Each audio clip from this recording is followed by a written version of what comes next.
परवा संध्याकाळी पाणी थोडं म्हणजे झाडांना पाणी लावण्यासाठी जेव्हा पाण्याची पातळी कमी झाली तेव्हा आम्ही विहिरीकडे आलो तर ती वर येऊन खाली गेली.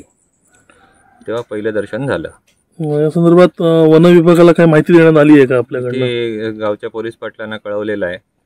ते तिकडे कळवतो आणि माणसं घेऊन येतो असं सांगितलंय त्यांनी. पण तुमच्या अंदाजानुसार कशा पद्धतीने ती मगर आली असेल? कारण या भागात तसं काही मगरींचं अस्तित्व नाही, या भागात सगळीकडे मगरी आहेत. उमरसमध्ये मगरी पकडल्यात. इथे तावडेंच्या तळ्यामध्ये हे मगर पकडली होती. दांड्याच्या गळवाला एक तळ आहे, तिकडे पण मगरी आहेत. झारापला सुद्धा आम्ही गणपती विसर्जन करतो, तिकडे पण मगरी आढळून आलेल्या आहेत. पहिल्यांदाच विहिरीत मगर आल्याची ही पहिलीच घटना असेल? ही पहिली, म्हणजे ऐकिवात तर नाही दुसरी, त्याच्यामुळे पहिली म्हणता येईल.